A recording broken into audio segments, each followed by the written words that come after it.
Hello guys, welcome back again dito sa aking YouTube channel. So for today's video, ngayon guys, nagluto ako ng 2 kilo ng adobong mani.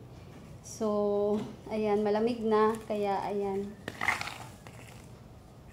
Nagsimula na akong mag-repack para ma-display ko na ito doon sa tindahan. So, mabenta guys itong mani. Yan. Kaya ngayon ay 2 kilo ng aking niluluto. Noon, tagi 1 kilo lang yung niluluto ko ng adobong mani. Pero ngayon guys, tagda 2 kilo na. Dahil noon, kakaunti pa lang ang bumibili sa amin ng mani. At mga 5 to 7 days bago siya maubos. Pero ngayon guys, 2 kilo ng mani, 3 hanggang 5 araw lang. Hindi lalagpas ng 5 araw, ubos na. Kaya dinadamihan ko na guys ang pagluto ng mani. So ito guys yung ating 2 kilo na niluto. Yan. So, ayan, ito guys. Medyo, madilim.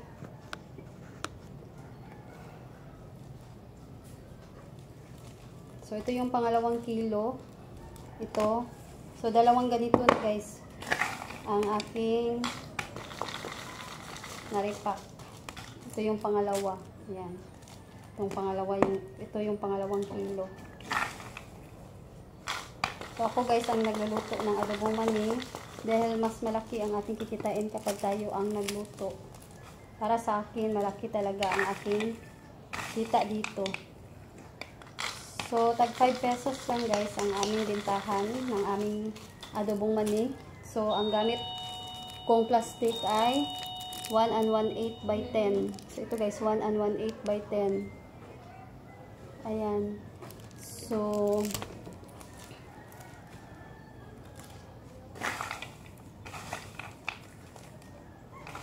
Havana guys, ang gamit naming plastic Havana.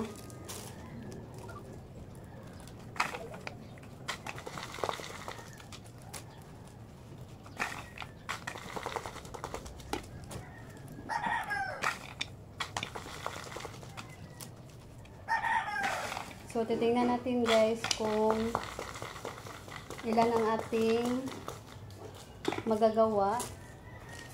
At kung magkano ang aking kikitain sa 2 kilo ng adobong mani. So, puhunan ko nito is 110 pesos. So, 2 kilo, 220 lahat guys.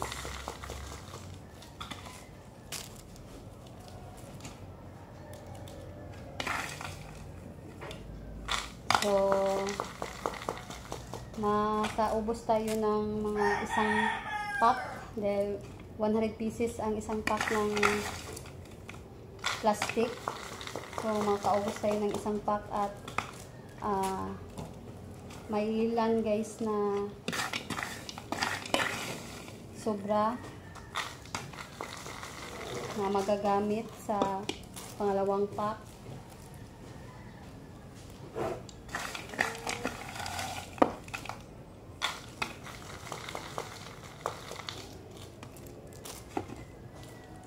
At madali lang guys lutuin ang mani.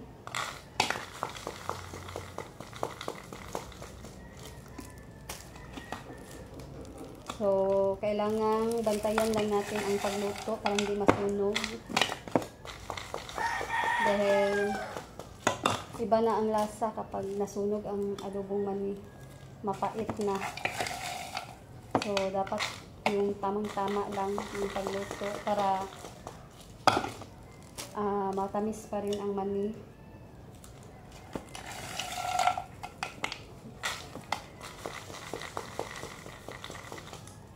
Mapait na pag nasunog.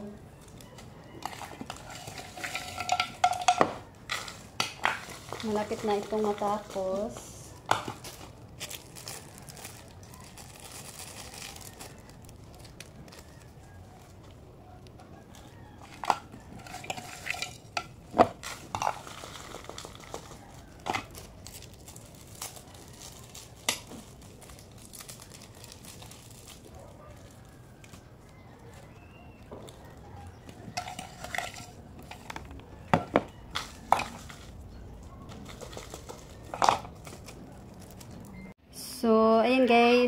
Tapos ko nang ripakin itong ating 2 kilo na niluto. Ayan, 2 kilo ng adobong mani. So, madami ngayon guys ang ating niluto. So, ilang weeks na akong nagluluto. Tagda 2 kilo na talaga. Ayan. Kasi, bitin yung aming mga customer. Kapag 1 kilo lang, madaling maubos. Nasa 2 araw lang. Ayan, hindi aabot ng 3 araw. So, hindi ko pa ito itinali. Ayan. So, bibilangin ko guys kung ilan ito, lahat. Titingnan natin kung magkano ang ating kikitain sa 2 kilo ng mani. So, ayan guys. 1, 2, 3, 4, 5, 6, 7, 8, 9, 10, 11, 12, 13, 14, 15, 16, 17, 18, 19, 20, 21, 22, 23, 24, 25, 26, 27, 28, 29, 30, 31, 32, 33, 34, 35, 36, 37, 38, 39, 40, 41, 42, 43, 44, 45, 46, 47, 48, 49, 50, 51, 52, 53, 54, 55, 56, 57, 58, 59, 60, 61, 62, 63, 64, 65, 66, 67, 68, 69, 70, 71, 72, 73, 74, 75, 76, 77, 78, 79, 80, 81, 82, 83, 84, 85, 86, 87, 88, 89, 90. So, 1, 5, 6, 7, 8, 9, 10, 11, 12, 13, 14, 15, 16, 17, 18, 19. So, ayan guys, 119 lahat. Ayan, ang nagagawa ko ang naripak ko dito sa 2 kilo ng mani. So, meron pang sobra. Ayan. So, aabot sana ito guys ng isa. Pero, ayan, kinain ko. Kaya, dito na lang ito guys. Kakainin ko na lang ito.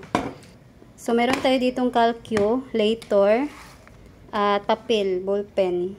So, ilagay natin dito guys. 119 ang ating gagawa. Ayan.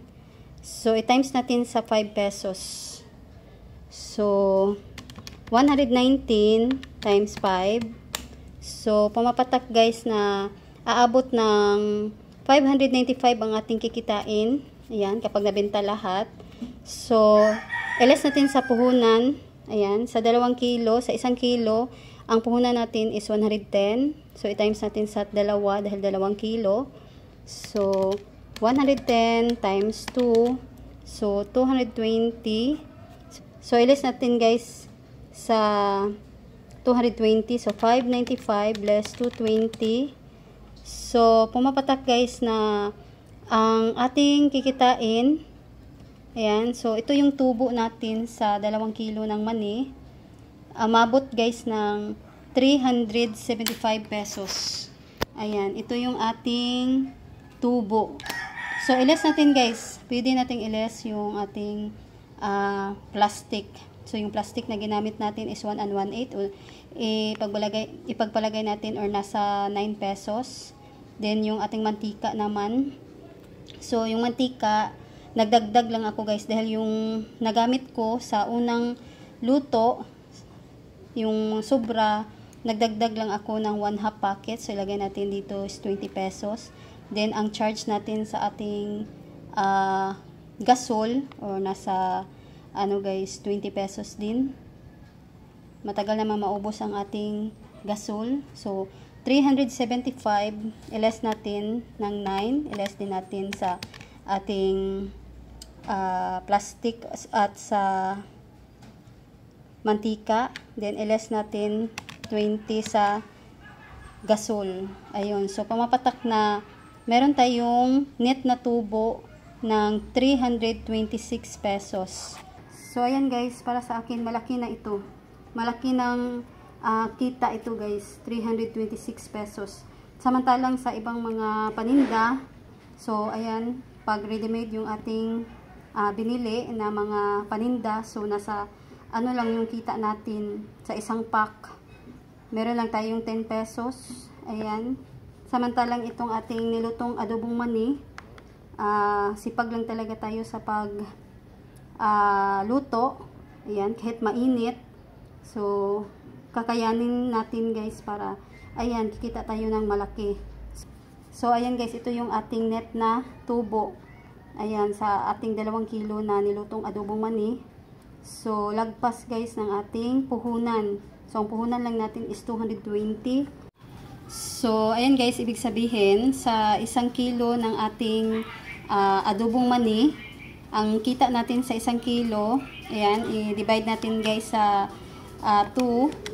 So, ayan guys, pumapatak na 163 pesos ang ating tubo sa 1 kilo ng ating adobong mani na niluto. So, ito guys, 163 pesos.